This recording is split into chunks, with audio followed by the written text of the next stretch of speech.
Social risk and social risk management. Welcome to the Risk Management of Everything channel. On this channel, you will find videos on risk management and the application of risk management to diverse areas and sectors. If you are new here, please consider subscribing to our channel and press the notification button so you can be notified when we upload new videos. Thank you. Social risk and social risk management are discussed in this video. Now, let us start. Organizations have traditionally considered followed a target market's laws to be sufficient due diligence. However, as many companies now produce their products or source their services in one country, and then sell them to customers in another, they are increasingly under public scrutiny and face social risks to their reputation. Social risk arises from negative perceptions of an organization's impact on the community. The social risks of a venture depend on the specific issues associated with an organization's operations, the industry sector and the geographic context. Risks typically include environmental pollution, hazards to human health, safety and security, and threats to a region's biodiversity and cultural heritage. Social risk is an interdisciplinary concept used with various meanings in the social and in the natural sciences. Social risk is characterized by four components in combination: an issue, a stakeholder or group of stakeholders, a negative perception about an organization, and the means to do damage. There is an increasing recognition that social risk factors, such as income, education, race and ethnicity, employment, community resources, and social support, play a major role in health, business, politics and all aspects of human life. Social risk for a business includes actions that affect the communities around them.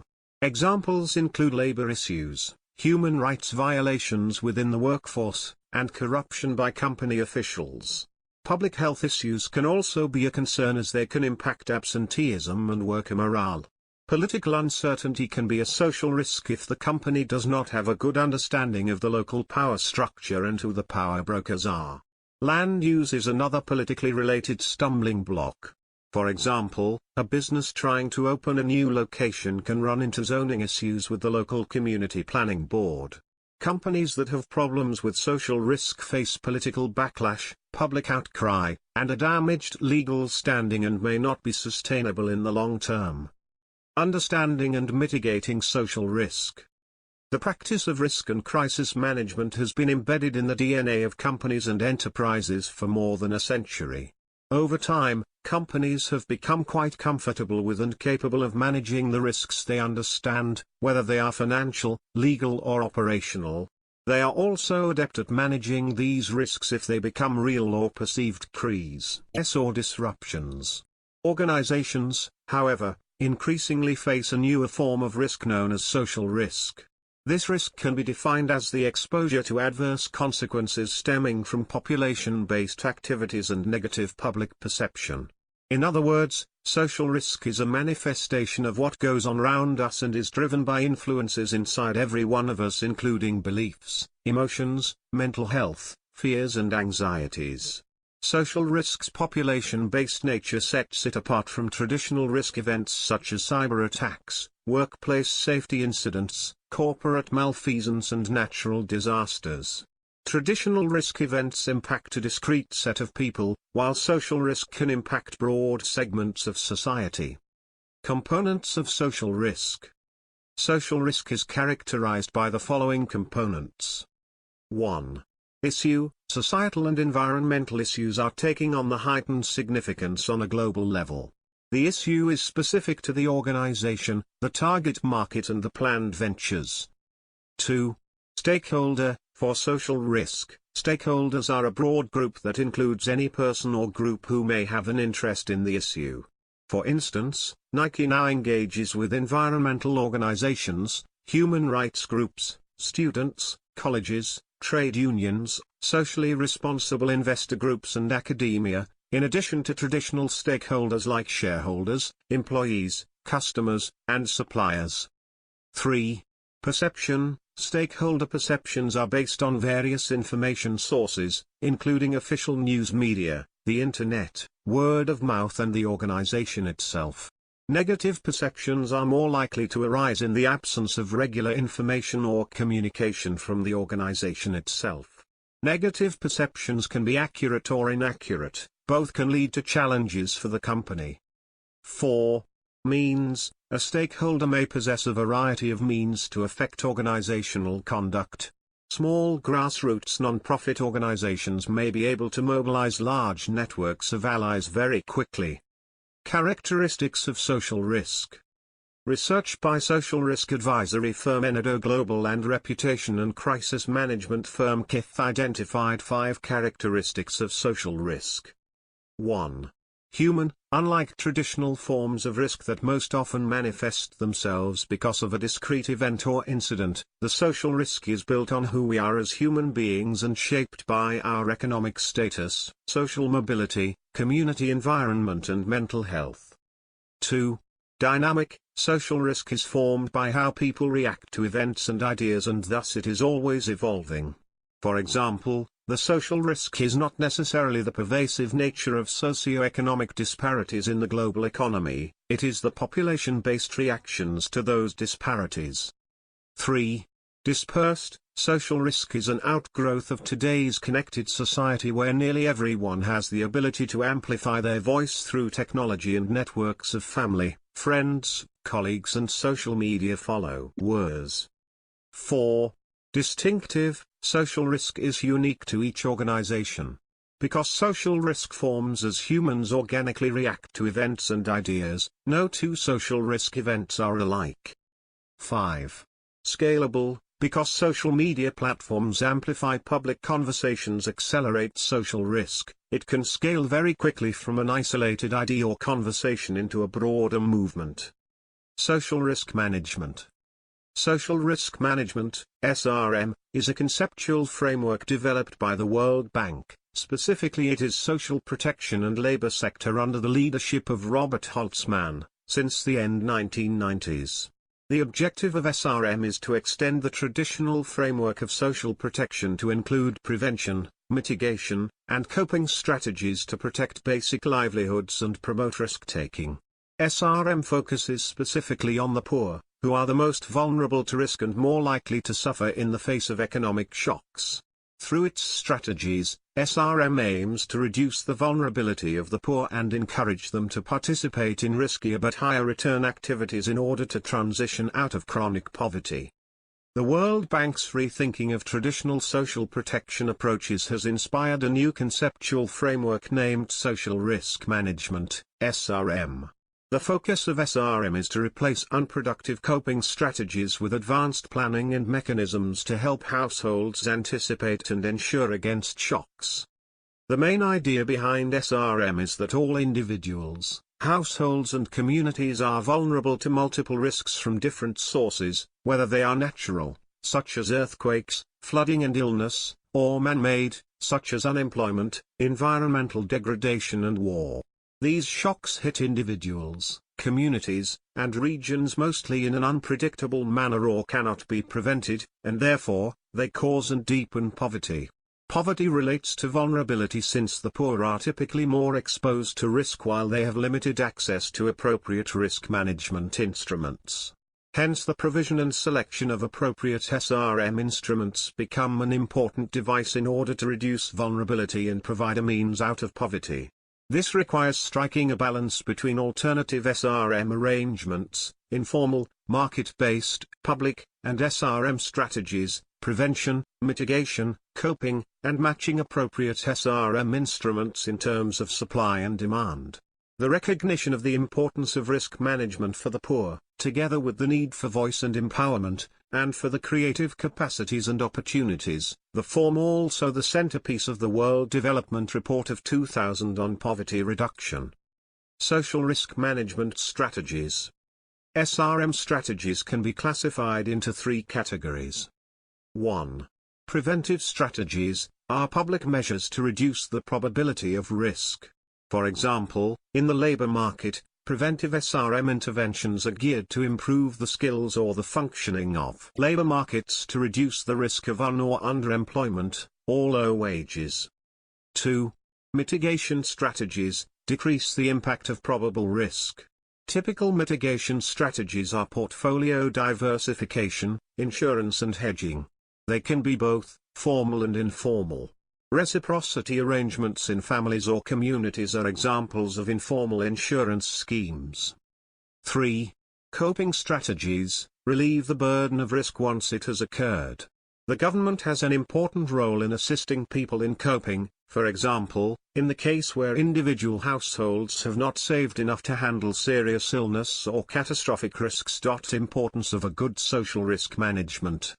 The existence and use of appropriate social risk management (SRM) instruments to effectively and efficiently handle risk in its various forms is important because they 1. Enhance individual and social welfare in a static setting. 2. Contribute to economic development and growth from a dynamic perspective, and 3. Serve as crucial ingredients for effective and lasting poverty reduction. The implications of the SRM framework for managing risks include 1. The capacity to handle risk and the appropriate risk management instruments depend on the sources, correlation, frequency and intensity of risks. 2. Informal, market-based and publicly provided risk management mechanisms all have distinct comparative advantages. Formal social protection should not crowd out other arrangements. 3. For the idiosyncratic risks, more reliance can be given to informal or market-based risk management instruments. 4. Since many of the risks faced by poor people are covariant in nature, informal management mechanisms at the family or community level are typically not very effective. For covariant risks, more government involvement tends to be required. Elements of social risk management framework. The main elements of the social risk management framework consist of 1. Risk management strategies, risk reduction, mitigation and coping. 2. Risk management arrangements by the level of formality, informal, market-based, and publicly provided or mandated, and 3. Actors in risk management, from individuals, households, communities, NGOs, market institutions, government, to international organizations and the world community at large. Mitigation of social risk. Given the broad and pervasive nature of social risk, it is folly to think any corporation is immune. Any organization, institution or individual can be its next target. Leaders can nonetheless take steps to be better prepared for social risk, see it coming, and react to it before it becomes a true crisis that plays out in public. Social risk management is characterized by a systematic process of identifying and classifying, analyzing and assessing, responding, and controlling risks.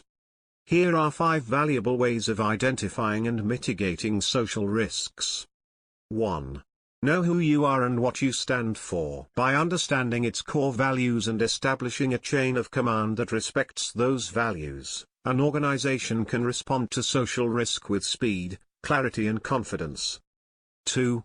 Create an ecosystem of diverse partners.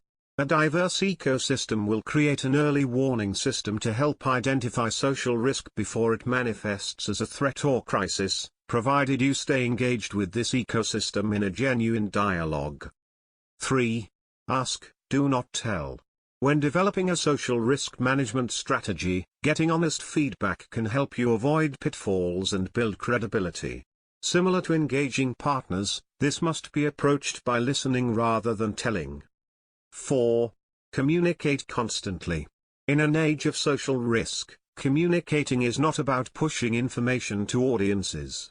Rather, it is a methodical approach to all facets of a communications strategy that fosters dialogue.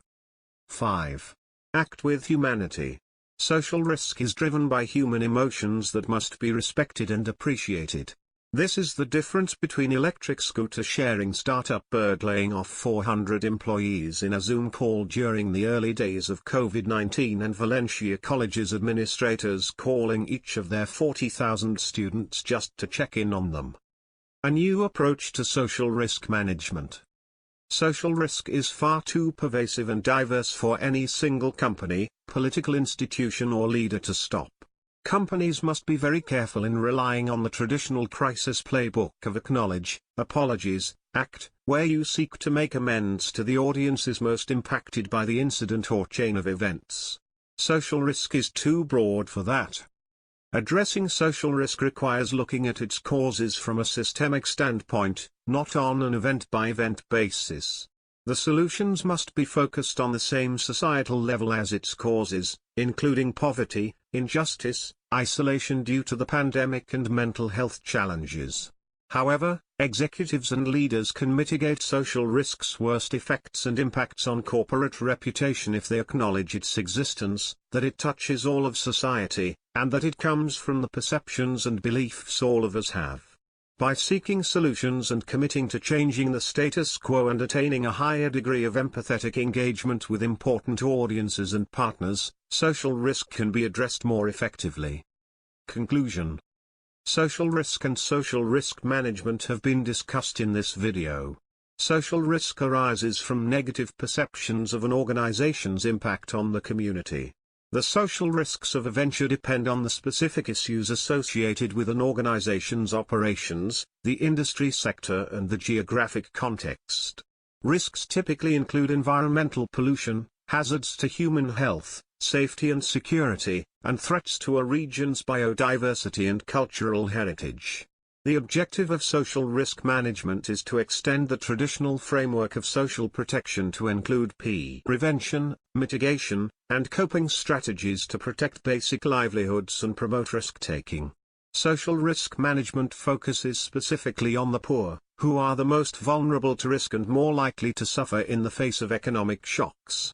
Through its strategies, social risk management aims to reduce the vulnerability of the poor and encourage them to participate in riskier but higher return activities in order to transition out of chronic poverty.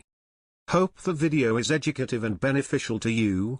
Which aspect of social risk and social risk management discussed in this video do you consider to be most crucial in your organization at the moment? Please post your answer to this question in the comment section below. If this video has been helpful and beneficial to you, then, give it a thumbs up and share it with your friends. Thank you for watching the Risk Management of Everything videos. We love to hear from you. Please post your comments and questions in the comment section down below. If you are new here, make sure to subscribe to our channel, Risk Management of Everything, and press the notification button so you can be notified when we upload new videos. Thank you.